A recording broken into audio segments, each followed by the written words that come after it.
Does Nintendo have a pricing problem?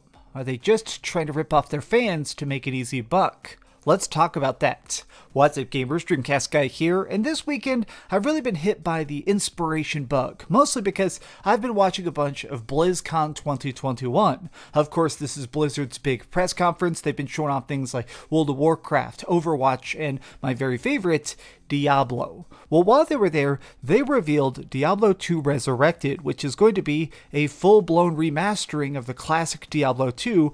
But what kind of struck me was this. The game itself is only going to cost $40. Now, this is going to have cross-progression. It's going to be on all the consoles. It's going to be on Xbox, PlayStation, Nintendo Switch. It's got new cutscenes. I mean, it's a very, very expanded, updated, upgraded version of the game I love. I grew up with Diablo. I completely freaking obsessed with it, but what makes this really stick in my mind is that we're getting this just days after Nintendo announced that they're doing Skyward Sword HD. Now, personally, I love Skyward Sword. I feel like it is a very, very underrated classic Zelda game. But what's kind of crappy about this is the re-release that we're getting soon.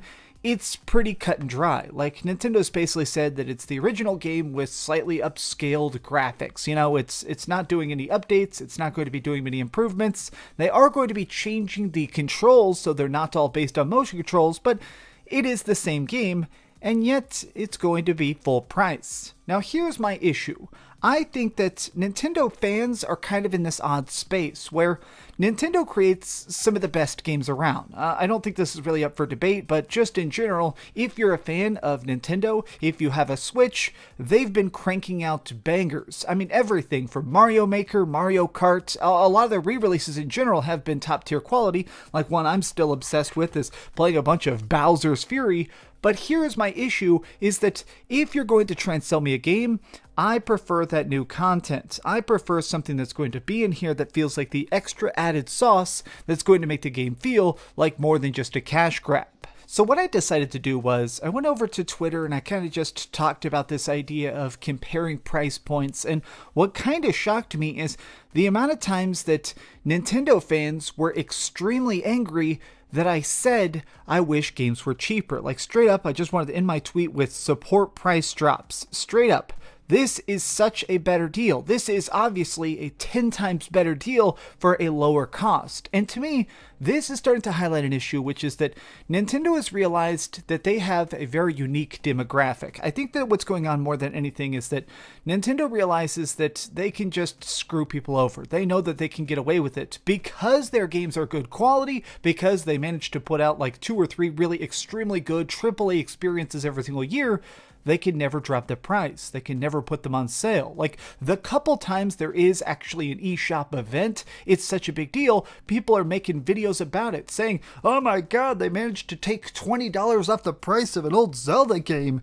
Now, to me, this is an issue. Even if you manage to love these games, even if you manage to respect what's put into them, the passion, the effort, the graphics, the art, I think it's important to still acknowledge the fact that these games should be cheaper. Now, here's my primary crux of the argument. I want stuff to get cheaper because I think it's going to help in the long run. Now, what I mean is this. I am not a Nintendo investor. I don't have any stock. I don't care about the profit of Nintendo. They're already one of the most valuable companies in all of Japan. They have literally billions and billions of dollars piled up. They could run this on a net loss for years and years to come and still be completely solvent. But here's my train of thought.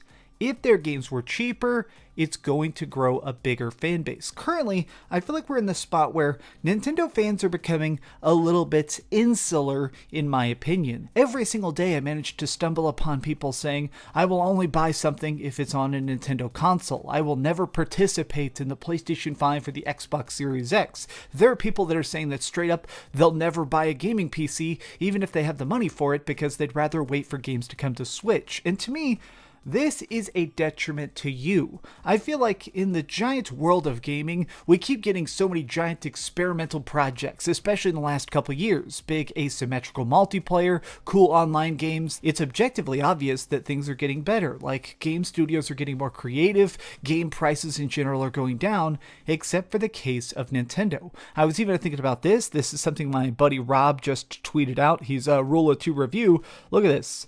2011, if you bought Skyward Sword, it came with a beautiful freaking golden nunchuck, Wiimote, love that thing so much, a soundtrack, and the game itself, $70. 2021, same game, $60.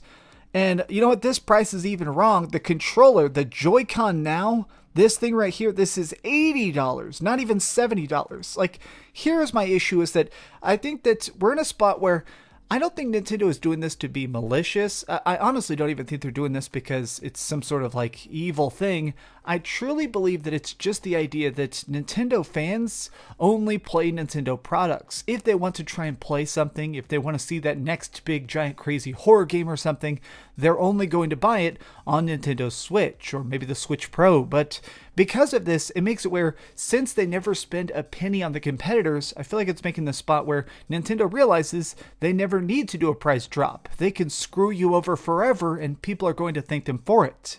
Just saying these words of wishing I had a better deal from Nintendo products or wanting Nintendo to be more customer friendly is shockingly going to make a lot of Nintendo fans mad. I feel like there might be a lot of dislikes on this video just for daring to attack the big N. But I want to say this. Keep in context what other game companies are doing right now. Actually take a step back and acknowledge the fact that when PlayStation wants to do a re-release of something like Medieval, that game is fantastic, that's not full price. That's a full-blown remake that's cheaper than this updated version of it. Like Zelda is still more expensive than this is, and that's ridiculous. Even something like Ratchet & Clank, the Ratchet & Clank remake is cheaper than the straight-up cut and dry re-release of Skyward Sword. Or, let's be really dramatic, Microsoft, as much as people like to hate on Xbox, the Series X does a lot of great backwards compatibility, but even think of something specifically like the fact that we had the complete remake, the Ultimate Edition of Gears of War, or even the Master Chief Collection. This is a full-blown remake of all the classic shooters, but bundled together for dirt freaking cheap. I mean, they practically give them away. Like, it is crazy to me that everybody is trying to make things as affordable as possible, to open up the gates to new fans, because I think the other companies realize that the best way to be successful at times is to make one game slightly cheaper, that way the people are going to be more incentivized to buy your console, to jump into the ecosystem. But Nintendo fans, they're one system people. If it doesn't exist on Nintendo, it basically doesn't exist. These are just some off-the-cuff thoughts, though. It kind of just hit me because, I don't know, I wish that they were doing better. I wish that Nintendo games managed to have price drops occasionally. I wish that they would randomly get down to $40 at least. But no, everything, even 4 years after the release of Nintendo Switch, a lot of those launch games are still $60, and you just gotta grin and defend it, I guess. But these are just some off-the-cuff thoughts. What do you think? Is this a good idea? Is this a bad idea? Do you think that Nintendo games should be more expensive? Like, are you some psychopath and think that every Nintendo game should be $80 or something? Well, let me know your thoughts in the comments down below. If you enjoyed this video, please give it a thumbs up, share with your friends, and subscribe if you haven't already. But do me the biggest favor of all, and keep dreaming. Oh boy, man, people are real mad on Twitter that I dared to say that the Diablo collection is a better deal than Zelda. So, you know, it's going to be fun to read the comments. Real fun. Oh, God. Also, look, I washed my hat. Stop telling me to wash my hat. I actually did it. Thanks so much for watching that video. If you want to see something else, you can always click this link to see what I put up last, or, you know, subscribe and see what's coming up next. Also, I promise that whatever I do, it'll try not to suck.